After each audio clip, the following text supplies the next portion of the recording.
já tive a chance de expor esse mesmo texto aqui para a nossa igreja há meses atrás, mas hoje eu queria revisitar novamente esse texto e olharmos o que o Senhor tem a nos ensinar nessa manhã. Evangelho de João, a partir do capítulo 6, a partir do versículo 22. Será projetado, mas se você permanecer com a tua Bíblia aberta durante a mensagem, fará bom proveito. João capítulo 6, a partir do versículo 22. É um texto grande, mas eu vou ler somente até o 35, tá bom? Capítulo 6, do 22 ao 35, que diz assim o texto. No dia seguinte, a multidão que ficara do outro lado do mar notou que ali não havia senão um pequeno barco e que Jesus não embarcara nele com seus discípulos, tendo estes partido sós. Entretanto, outros barquinhos chegaram de Tiberíades, perto do lugar onde comeram o pão, tendo o Senhor dado graça. Quando, pois, viu a multidão que Jesus não estava ali, nem os seus discípulos, tomaram os barcos e partiram para Cafarnaum à sua procura. E tendo encontrado no outro lado do mar, lhes perguntaram: Mestre, quando chegastes aqui? Respondeu-lhe Jesus: Em verdade vos digo, vós não me procurais não porque vistes sinais, mas porque comeste dos pães e vos fartastes. Trabalhai não pela comida que perece, mas pela que subsiste para a vida eterna, o qual o Filho do Homem vos dará, porque Deus o Pai o confirmou com seu selo. Dirigiram-se, pois, a ele, perguntando: Que faremos para realizar a obra de Deus? Respondeu-lhe Jesus: A obra de Deus é esta, que creais naquele que por ele foi enviado. Então, para que vejamos e creiamos em ti. Nossos pais comeram o maná, tu deu-lhes a comer o pão do céu. Foi Moisés quem vos deu o pão do céu. O verdadeiro pão que desce do céu é meu Pai quem vos dá. Porque o pão de Deus é o que desce do céu e dá vida ao mundo. Então lhe disseram: Senhor, dá-nos sempre desse pão. Declarou-lhes, pois, Jesus: Eu sou o pão da vida. E o que vem a mim jamais terá fome, e o que crê em mim jamais terá sede. Senhor Deus, muito obrigado, porque nós tivemos a chance de ler mais uma vez aqui nessa manhã um trecho das Escrituras Sagradas. Mas nós clamamos nesse momento pela atuação poderosa do Espírito Santo, nos fazendo entender o que está escrito. Se o Espírito Santo não trabalhar poderosamente nessa hora, Pai, eu falarei em vão, meus irmãos ouvirão em vão. Então, que não seja assim. Que seja mais uma daquelas manhãs em que a tua igreja é poderosamente edificada com a tua palavra e o teu nome glorificado aqui entre nós. Então, que o Espírito Santo nos livre definitivamente de nossa surdez, de nossa cegueira, de nossa falta de compreensão, para que consigamos entender a vontade revelada nas Sagradas Escrituras.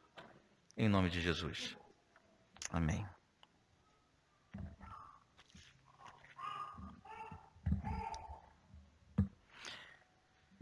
Esse texto que nós acabamos de ler é o desenrolar, é a continuação ou a consequência de um dia de grande milagre. Nós lemos o texto que vem imediatamente depois de um grande acontecimento, um dia que ficou marcado na história, que foi o dia da multiplicação dos pães e dos peixes. O dia que Jesus alimentou uma grande multidão. Então nós só conseguiremos entender o que Jesus disse aqui no capítulo 6, a partir do versículo 22, se nós voltarmos a história até o início desse relato. Pelo menos até o início do capítulo 6. Precisamos voltar no início do capítulo 6, relembrarmos com detalhes tudo o que aconteceu naquele episódio para compreendermos o que Jesus quis dizer quando disse ser o pão da vida. Vamos fazer esse exercício juntos? Vamos resumir o início do capítulo 6 até aqui? No início do capítulo 6, no versículo 2, diz que Jesus era seguido por uma numerosa multidão. A ideia que nós temos é que é um grupo incontável de pessoas. O próprio texto vai dizer mais tarde que só entre homens, só homens, eram 5.000 homens. Não temos noção de quantas mulheres tinham ou quantas crianças haviam nessa multidão. Só sabemos que era muita gente. Essa multidão encontrou Jesus na praia em uma das margens do mar da Galileia. O texto diz que eles seguiam Jesus por causa dos milagres, mas aproveitando os milagres, Jesus começava a pregar o evangelho do reino para aquela multidão. E eles estavam atentos, ouvindo a pregação de Jesus. Em determinado momento, durante o dia, Jesus se preocupou em alimentá-los. O tempo ia passando, os irmãos lembram dessa história.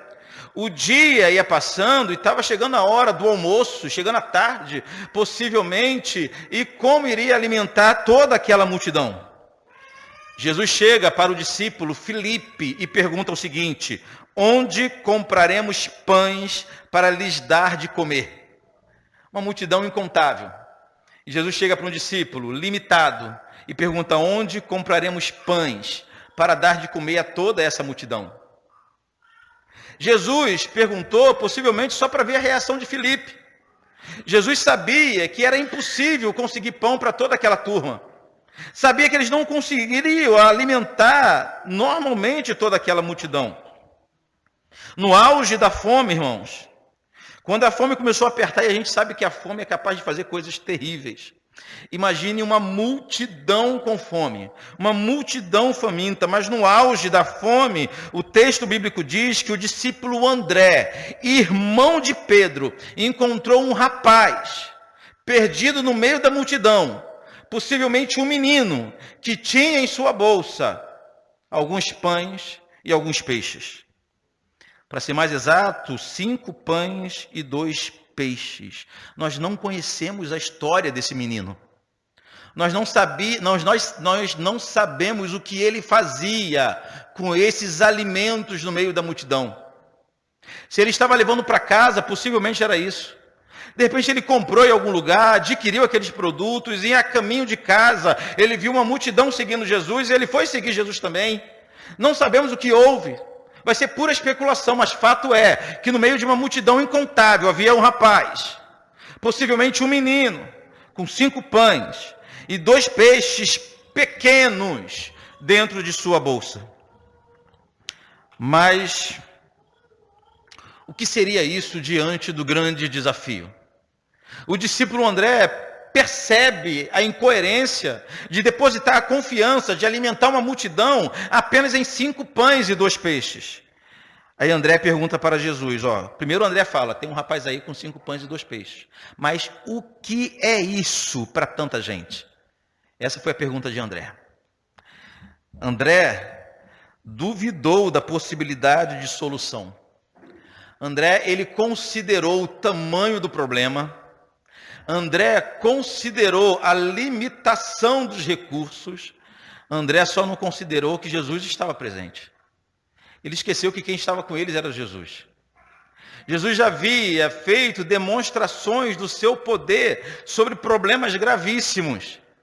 Mas os discípulos não lembraram desse momento. Nosso Senhor Jesus, segundo o texto, pegou em suas mãos os 5 pães e os 2 peixes, e o texto diz que, tendo dado graça, a gente é capaz de conseguir visualizar Jesus, né? Pegando os pães, os peixes, dando graças a Deus e distribuindo entre aquelas multidões quanto queriam. Cada um comia o que queria comer. Ou seja, todos naquela multidão comeram. E comeram o quanto quiseram. Esse detalhe é importante. É importante porque é possível que naquela multidão houvesse um número significativo de gente que jamais tenha tido a possibilidade de comer até se fartar. É possível que naquela multidão houvesse um número significativo de gente que a comida em casa era escassa, era contada os pedaços, as porções, as quantidades. Mas diante de Jesus, o texto diz que todos comeram o quanto quiseram. Pão e peixe. Que alegria! Um milagre extraordinário, que no final o texto diz que sobrou pão, sobrou alimento o suficiente para encher ainda 12 cestos de pães, foram cheios, somente com o que sobrou para que não estragasse. A multidão ficou tão maravilhada que resolveram levantar Jesus e declará-lo rei. A multidão ficou tão maravilhada com aquele milagre, e nós ficaríamos também com um milagre desse tipo, que eles lembraram das antigas profecias, identificaram Jesus como o Messias prometido pelos profetas e resolveram capturar Jesus, erguer Jesus, levantar Jesus e proclamá-lo rei de Israel. Jesus, sabendo das intenções daquele povo e sabendo que esse não era o seu caminho, Jesus não veio para reinar num trono terreno. Jesus deixou bem claro que o seu reino não é desse mundo. Jesus, sabendo disso, o texto diz que Jesus fugiu dessa multidão. Fugiu e subiu ao monte para orar sozinho. Como já estava para anoitecer, os discípulos pegaram os seus barcos e atravessaram o mar de volta para Cafarnaum. Havia uma casa em que Jesus habitava em Cafarnaum, do outro lado do mar da Galileia, ou mar de Tiberíades, que é o mesmo lugar. Então os discípulos atravessaram. Naquele episódio, os irmãos vão lembrar também, que quando os discípulos estavam no meio do mar, uma grande tempestade surgiu, e balançava o barco dos discípulos de ponta a outra, e eles tinham certeza que iam morrer, quando Jesus desceu do monte e foi encontrá-los andando sobre as águas. Que dia é esse?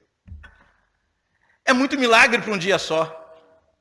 Jesus os encontra sobre as águas, entram no barco, finalizam a viagem, chegam em Cafarnaum e eles passaram a noite descansando depois daquele dia incrível, daquele dia fenomenal. O dia que o poder de Deus foi manifestado através da vida de Jesus. Um dia que Jesus alimentou a multidão, um dia que o Senhor Jesus demonstrou toda a autoridade que ele tinha sobre a fúria da natureza. Deve ter sido um dia exausto para os discípulos. Os discípulos devem ter chegado em casa, lá em Cafarnaum, sentado, deitado, desmaiado no chão, cansados, mas alegres por tudo que eles viram. Eu não sei se você já viu um milagre desse tamanho. Eu não sei se você já foi testemunha ocular de um milagre dessa envergadura, mas deve ser algo fenomenal demais. Nós ficamos maravilhados com coisas menores, não é verdade? A gente fica exausto, maravilhado com coisas bem menores. Os discípulos estavam descansando depois de um dia incrível como esse. Aí sim, no dia seguinte, começa a história do texto que nós lemos hoje. O versículo 22 diz assim: no dia seguinte de quê? Da multiplicação dos pães. No dia seguinte, a multidão que ficara do outro lado do mar notou que ali não havia senão um pequeno barco e que Jesus não embarcara nele com seus discípulos, tendo esses partido sós. Irmãos, as mesmas pessoas que presenciaram o grande milagre da multiplicação dos pães e peixes e reconheceram Jesus como Messias, as mesmas pessoas voltaram na praia com a expectativa de encontrarem novamente Jesus. Eu faria isso. Você faria isso. Depois de um dia maravilhoso na presença de Jesus, o que nós faríamos? Iríamos ao encontro dele novamente no mesmo lugar. Tudo o que eles desejavam era um reencontro com Cristo. Mas eles viram que Jesus não estava na praia, pelo menos naquele lado do mar. Então eles pegaram barcos e resolveram atravessar o mar da Galileia até Cafarnaum para procurar Jesus. O versículo 24. Quando, pois, viu a multidão que Jesus não estava ali, nem seus discípulos, tomaram os barcos e partiram para Cafarnaum à sua procura. Preste atenção. Eles não aceitaram passivamente permanecerem em um lugar onde Jesus não estava. Não aceitaram isso. O que encontramos aqui, irmãos, É uma busca vigorosa e incessante pela presença de Jesus. Aquela multidão providenciou barcos para atravessar o mar até Cafarnaum, e do outro lado do mar eles encontraram quem eles procuravam, que era Jesus. Eles saíram de casa para procurar Jesus. Eles saíram de casa para ter um encontro com Cristo, mas no primeiro momento não tiveram esse encontro. Então atravessaram de barco e enfim, olha, percebam, tentem imaginar que alegria, enfim encontraram Cristo. E quando encontraram Jesus, o questionaram sobre desde quando Jesus estava naquele lugar. Olha o versículo 25. E tendo-o encontrado no outro lado do mar, lhe perguntaram: mestre, quando chegastes aqui? Eles não sabiam que Jesus é sempre o primeiro a chegar, né? Uma canção antiga diz que quando eu cheguei aqui, o meu Senhor já estava. Quando chegastes aqui? Até esse ponto da história, irmãos, é uma história aparentemente linda.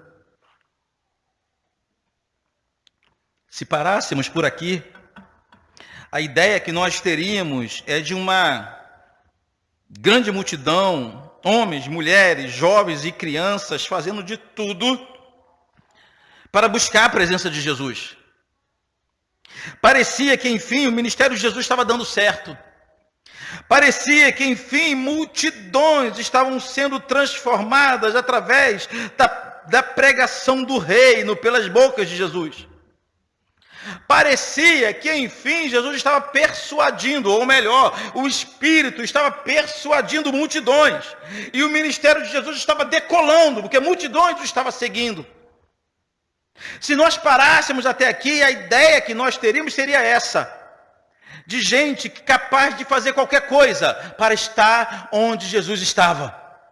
É maravilhoso isso, não é? Gente capaz de abrir mão de tudo para estar onde Jesus estava. Gente que poderia cantar: eu só quero estar onde tu estás, para Jesus.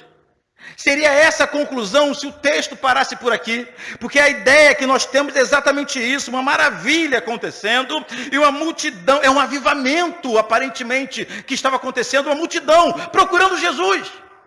Uma multidão que não ficou tranquila do outro lado da praia, que não aceitou passivamente estar no lugar onde Jesus não estava. Que maravilha! Mas não era isso. Ou melhor, não era nada disso. Quando eles perguntaram a Jesus: Senhor, quando foi que chegastes aqui?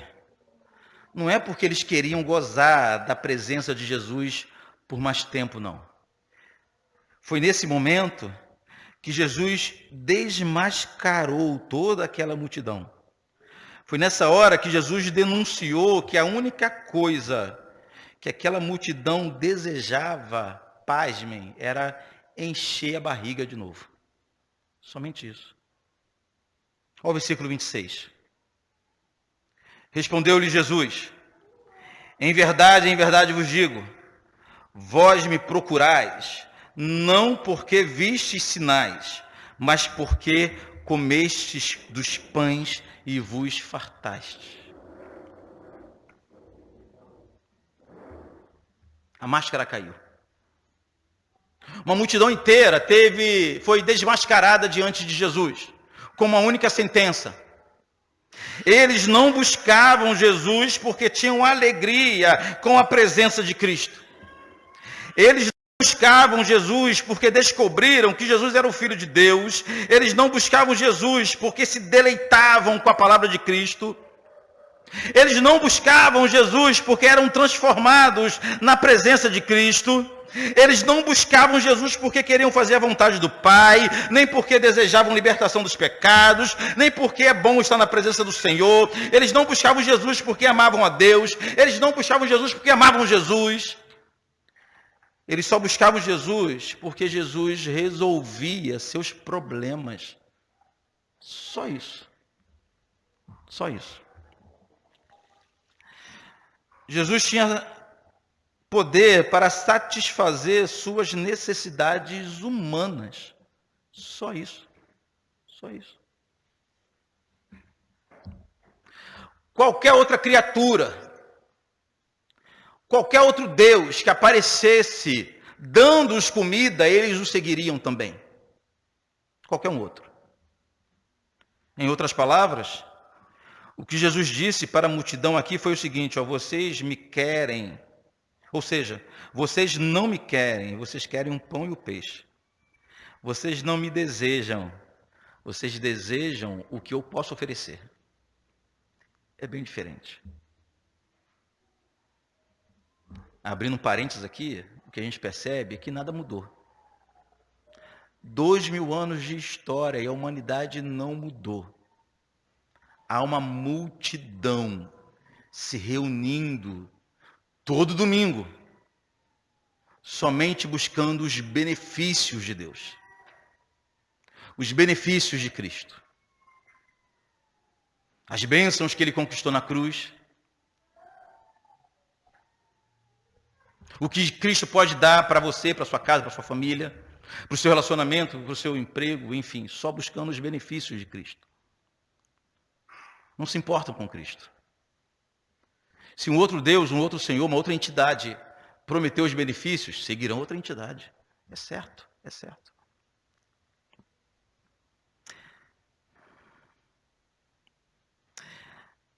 Aqueles homens organizaram uma caravana, investiram numa viagem, atravessaram o Mar da Galileia, buscaram incansavelmente por Jesus, mas não pelas motivações corretas. Não pelas motivações corretas. A única coisa que eles desejavam era encher a barriga, era comer de novo, pelo amor de Deus. Mesmo olhando para demandas humanas, para necessidades humanas, há necessidades mais sérias que essas, não é verdade?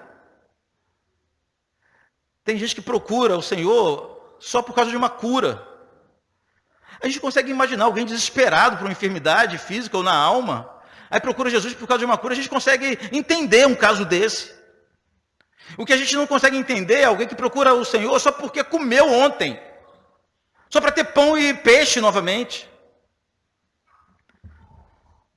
A partir desse momento, irmãos, o diálogo entre Jesus e aqueles homens foi ficando mais tenso. Jesus começou a discorrer sobre a necessidade deles se importarem com coisas eternas e não somente com coisas terrenas. Não apenas com alimento terreno. Jesus também os advertiu sobre a necessidade de crerem nele como o enviado por Deus e não apenas como um milagreiro, alguém que resolve problemas humanos. Foi um diálogo difícil, travado aqui entre Jesus e aquela multidão. Por causa do discurso duro de Jesus, as mesmas pessoas que no dia anterior presenciaram o milagre foram testemunhas do milagre, mais que isso, as mesmas pessoas que foram alimentadas pelo milagre de Cristo passaram a ridicularizar o ministério de Jesus. O versículo 30.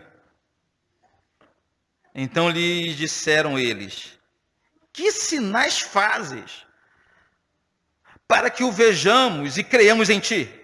Quais são os teus feitos? Rapaz, não sei você, eu leio isso e fico revoltado. O cara estava com um bucho cheio de peixe ainda, cheio de pão, que ele não comprou, que ele viu sendo multiplicado aos seus olhos. Agora chega para Jesus no dia seguinte e pergunta: que sinais você faz? O que você faz de tão sobrenatural assim?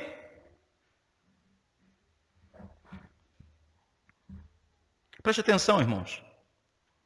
Nem todos os milagres do mundo são suficientes para criar uma fé verdadeira. Nem todos os milagres do mundo.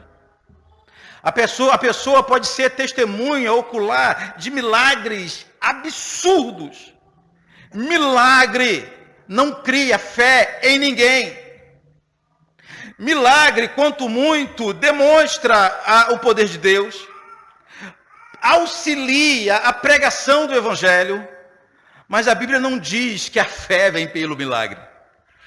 A Bíblia não diz que a fé vem pelo ver o milagre. Em momento nenhum. Pelo contrário, a Bíblia tem grandes relatos, principalmente no ministério de Jesus, de multidão que viam milagres e depois queriam apedrejar Jesus. O texto bíblico diz que a fé vem pelo ouvir, só pelo ouvir, não pelo ver. Então, quando nós testemunhamos milagres, contamos os milagres de Deus, não é com o intuito de gerar fé no coração de ninguém, que eles são incapazes. É só para glorificar o Senhor por seus grandes feitos.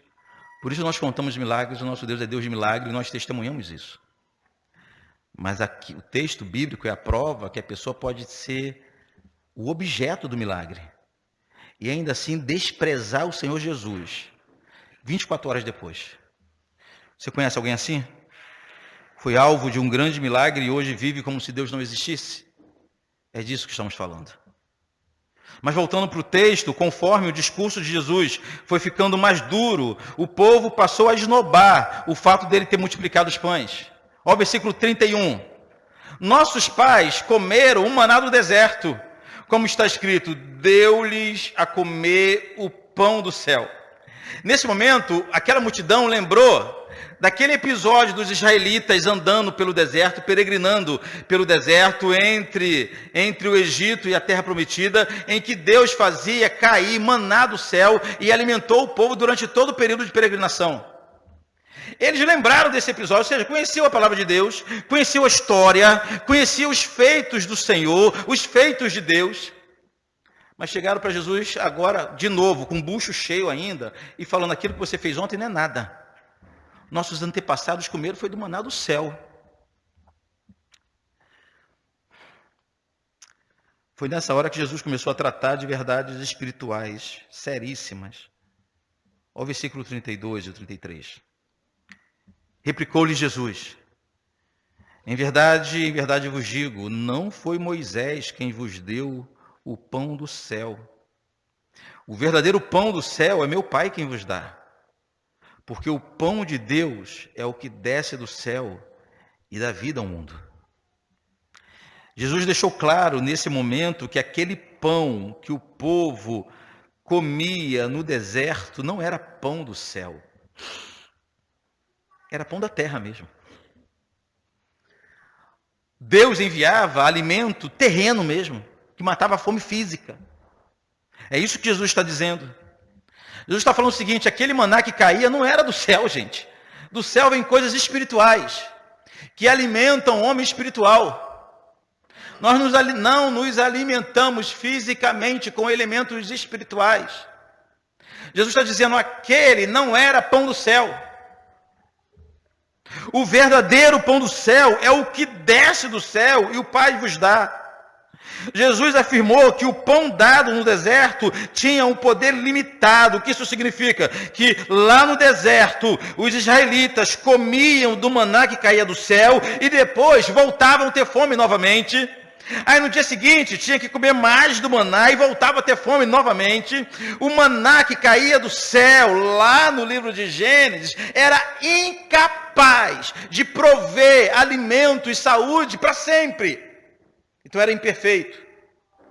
Jesus está falando o seguinte, mas o Pai mandou um verdadeiro pão do céu, que esse sim, quem comer dele, jamais vai ter fome novamente. Foi nesse momento que Jesus fez a revelação mais maravilhosa da história. No versículo 35, declarou-lhes, pois Jesus, eu sou o pão da vida. Eu sou o pão da vida, disse Jesus.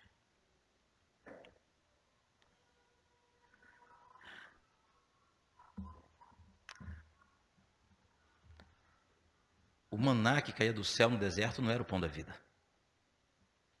O pão multiplicado por Jesus um dia antes não era o pão da vida. Segundo Jesus, Ele, e somente Ele, é o pão da vida. Os judeus sentiram-se afrontados com essa afirmação de Jesus.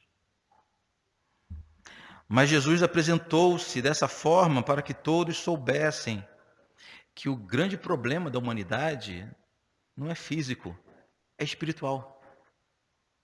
A grande demanda do homem não é física, é espiritual. O grande problema nosso não é físico, é espiritual. Nós não vamos conseguir ou alcançar plena satisfação ou felicidade correndo atrás de solucionar nossos problemas humanos. Você vai resolver o seu problema sentimental e vai continuar sendo incompleto. Você vai conseguir passar naquele concurso público e vai continuar sendo incompleto. Você vai reestruturar a sua família e vai continuar sendo incompleto. O teu problema, o meu problema não é físico, é espiritual. Por isso que o Senhor Jesus, nesse momento, esnoba o alimento físico e diz o seguinte: eu sou o pão que desceu do céu, o que vocês precisam, além, acima de tudo. O que vocês precisam não é de pão, não é de carne, não é de peixe. O que vocês precisam não é de um bom político, não é de mesa farta. O que vocês precisam não é de uma família estável. Isso tudo é bom, mas não é isso que vocês precisam em primeiro lugar. O que vocês precisam é de Cristo. É Cristo na vida de vocês. Mas os judeus não percebiam isso. Temos aqui então uma cena muito triste. Homens espiritualmente famintos. O pão da vida na frente deles. Mas eles desprezaram aquela oportunidade. Jesus continuou esse discurso sendo mais explícito ainda. Olha o versículo 51. Eu sou o pão da vida, eu sou o pão vivo que desceu do céu. Se alguém dele comer, viverá eternamente. E o pão que eu darei pela vida do mundo é a minha própria carne. Olha que maravilha. Essa foi a primeira vez no texto bíblico que Jesus relacionou a nossa saúde espiritual ao fato de participarmos de carne. Foi a primeira vez. Início do Evangelho de João. De novo, tocar nesse assunto de novo, lá na... Quando ele lembra que a sua carne é para a memória, para nós nos alimentarmos de sua carne e do seu sangue. Jesus seguiu com o discurso e à medida que Jesus falava, suas palavras iam ficando mais duras. E a multidão ficou desalentada com aquele discurso de Jesus. Olha o versículo 41. Murmuravam, pois, dele os judeus, porque dissera: eu sou o pão que desceu do céu. O texto diz que a multidão, nesse momento, abandonou Jesus. Abandonou porque a multidão só estava interessada em milagres, em comida, em eventos, em oba-oba. Só isso. A multidão não estava interessada em Jesus, nunca esteve. A multidão estava interessada em comida e bebida. A multidão estava interessada em bens materiais somente. A multidão estava interessada em vitória financeira, em um bom emprego, um relacionamento amoroso estável, uma família harmonizada, e nada disso é errado. O problema é que a multidão não queria Jesus. Só queria que ele resolvesse esses problemas para ela. A multidão não tem compromisso com Cristo, nunca teve. Nunca teve. A multidão nunca teve compromisso com o Senhor Jesus. À medida que a palavra é pregada com fidelidade, a multidão abandona Cristo. A multidão só tem compromisso consigo mesma. Assim é a multidão. Mas a pregação de Jesus foi ficando tão dura, depois que a multidão abandonou, que os próprios discípulos também abandonaram Jesus. Olha o versículo 60, dá um pulo para o versículo 60. Muitos dos seus discípulos, olha aqui para mim, não eram os 12. Além dos 12, havia já um grupo de discípulos seguindo Jesus. Lembra quando ele enviou pelo menos 70 para ir de 2 em 2 pregando pelas cidades? Então não eram os 12. Versículo 60. Muitos dos seus discípulos, tendo ouvido tais palavras, disseram: duro é este discurso. Quem pode ouvir? Olha. Homens e mulheres que assumiram um compromisso com Cristo não tinham disposição para ouvir verdade da boca de Jesus. também abandonaram Cristo. Quando Jesus olhou para a multidão, viu que todo mundo tinha ido embora. Olhou para os seus discípulos, os 70, e viram que todos tinham ido embora. E só sobraram quem? Os 12. Rapaz, se é a gente ia entrar em desespero, né? Se a gente olhar pelos marcadores, né? Pelos valores, como se avalia o sucesso de um ministério moderno, a gente olhar para o ministério de Jesus e falar, Jesus, estava tudo indo tão bem, a igreja estava cheia. A igreja estava lotada, e o Senhor veio com essa pregação aí que afugenta pessoas. A gente ficaria desesperado. A gente ia querer, sei lá, cria um comitê de visitação, corre atrás de todo mundo, e diz que aquilo que eu falei não é bem assim não. O pastor estava meio doido aquele dia. Jesus olha para os 12, e o que Jesus fala para os 12 ainda é uma lição para a gente. Olha o versículo 66 e 67. À vista disso, diz o quê? Do abandono que ele viu da multidão e dos discípulos, à vista disso, muitos de seus discípulos abandonaram e já não andavam com ele. Então perguntou Jesus aos 12, porventura, quereis também, vós outros, retirai-vos? Vocês querem ir embora também?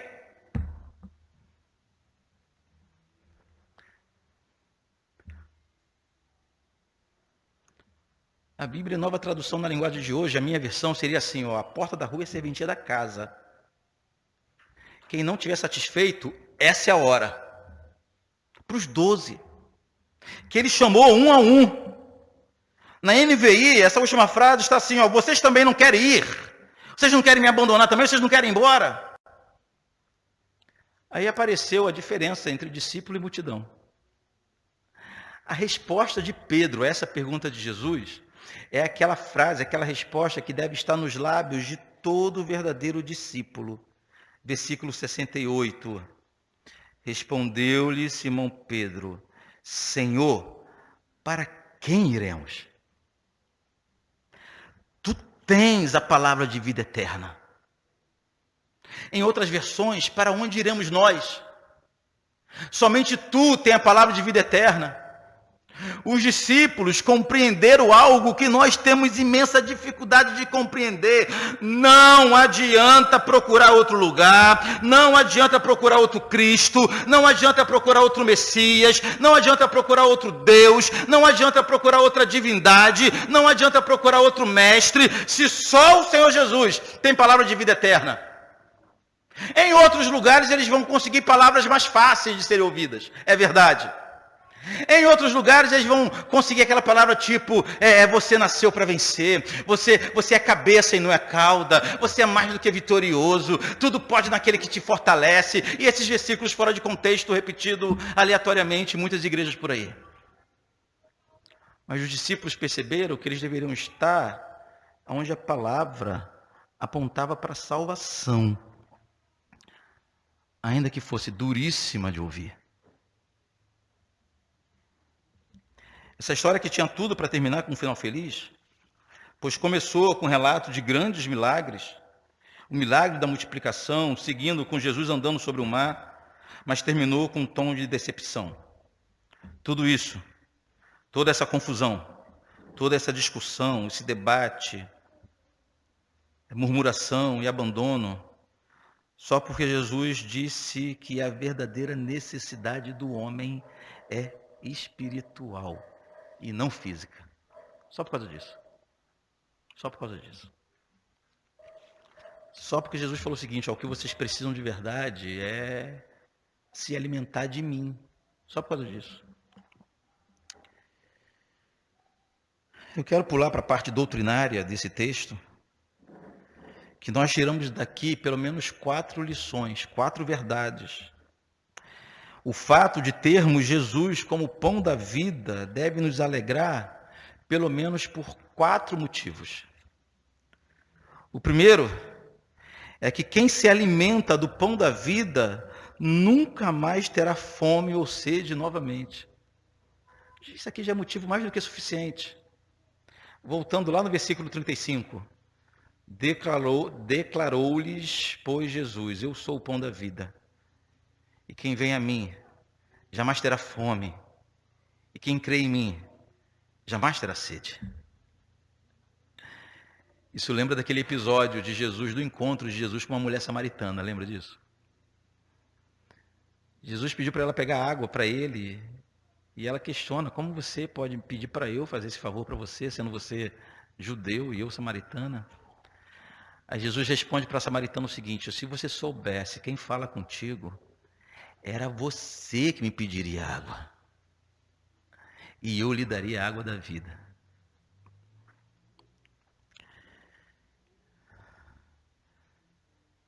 Não ter fome ou não ter sede novamente não significa que jamais teremos demandas, vontades, carências. O que significa é que ainda que tenhamos demandas, carências, vontades, privações, nos alegraremos em Cristo, mesmo nos piores dias da vida. Não é isso que diz o Salmo de número 23? O Senhor é meu pastor, nada me faltará.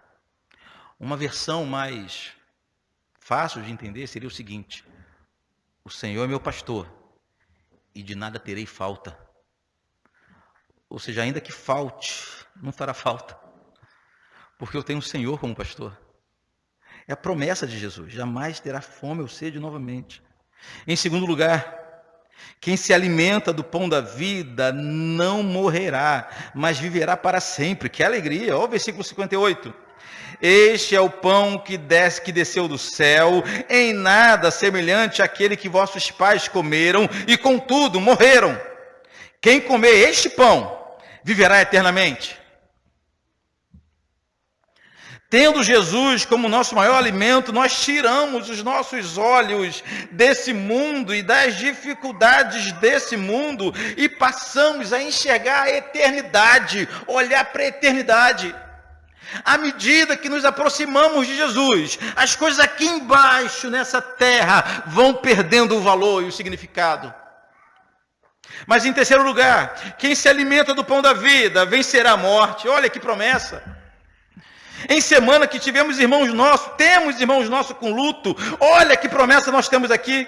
Versículo 54, quem comer a minha carne e beber o meu sangue, tem vida eterna, e eu o ressuscitarei no último dia.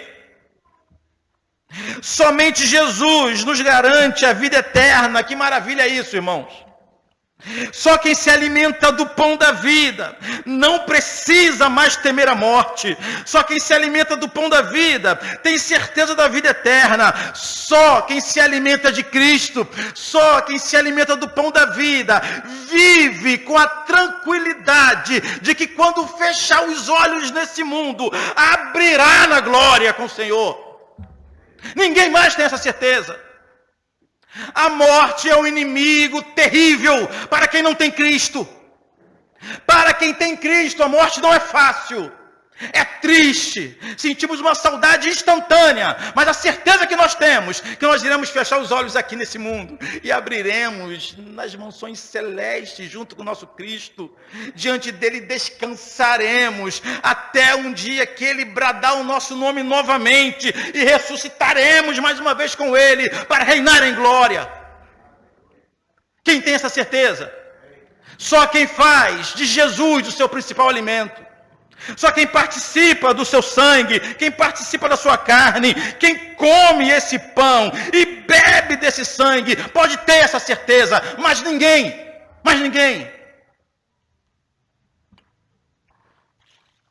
Fora de Cristo a morte é desesperadora. Em Cristo não.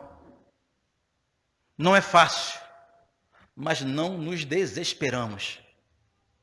Pelo contrário, vivemos na certeza que vamos reencontrar os nossos amados que partiram em Deus. É certeza. Não é uma esperança vaga, não, é certeza. É certeza. E por fim, em quarto lugar, quem se alimenta do pão da vida habitará no Senhor, e o Senhor habitará nele. Aí é uma promessa para já. Para agora. ao versículo 56. Quem comer a minha carne e beber o meu sangue permanece em mim e eu nele.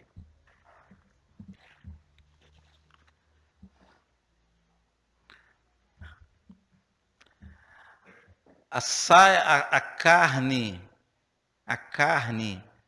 e o sangue de Cristo serve para a gente não apenas como um alimento espiritual, o que já seria fantástico, maravilhoso. Por isso que nós acreditamos que a ceia do Senhor não é apenas um memorial, não é apenas um momento de nós lembrarmos de algo do passado, mas é alimento espiritual. É um sacramento nesse sentido, porque é um meio de graça. Nós somos alimentados espiritualmente à medida que participamos da ceia do Senhor. A Bíblia diz isso.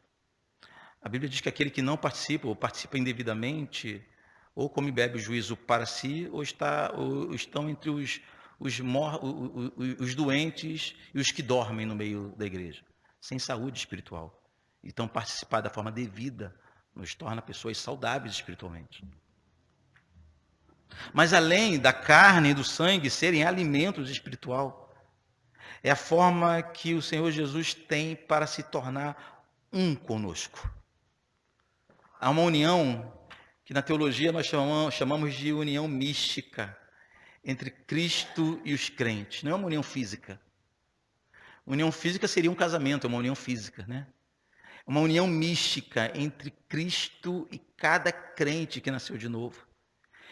Cada vez que participamos dos elementos da ceia, nós renovamos essa união, essa aliança que há entre nós e o nosso Senhor. Somos um com Ele. Conclusão.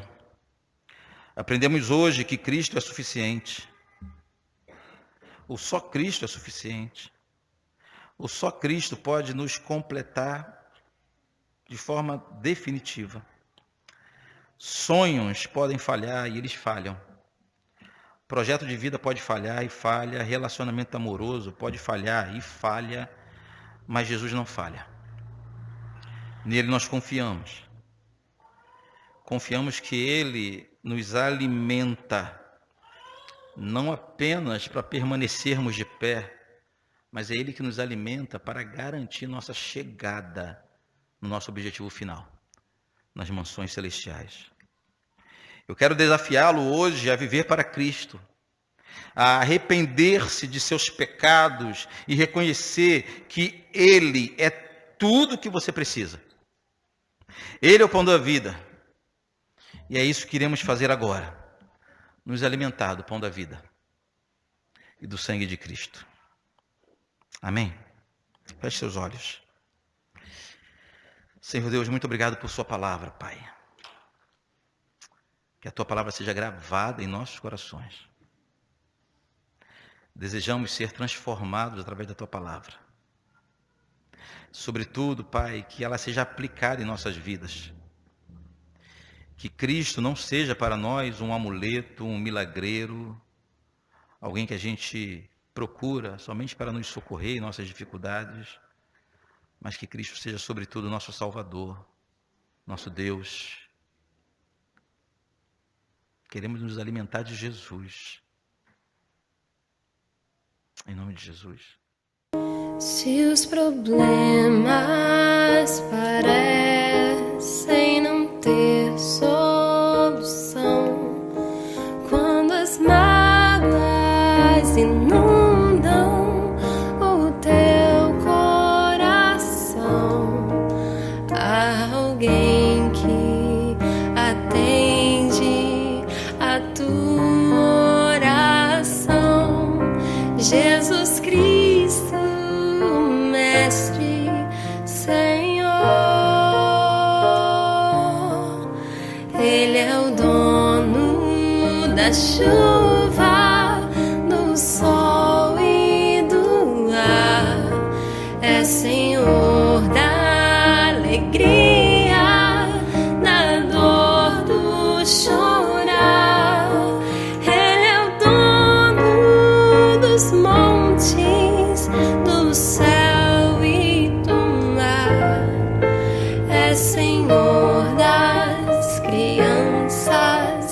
das preces, dos hinos, Ele é meu e também teu Senhor.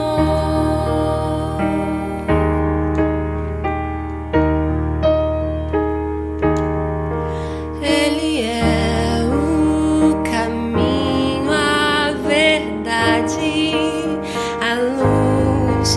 Abre teu coração e recebe a Jesus. Tua vida é Cristo que agora conduz, pois é Ele teu mestre, Senhor. Ele é o dono da chuva, do sol e do ar. É Senhor da alegria, da dor, do chorar. Ele é o dono dos montes, do céu e do mar. É Senhor das crianças, das preces, dos hinos.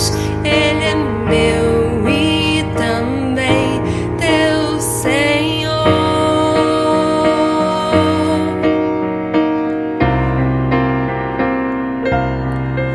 Como é bom caminhar nesta luz, nesta paz.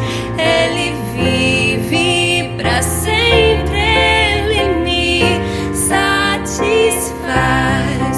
Eu sou dele, a vida que Ele me traz é segura, pois Ele é Senhor.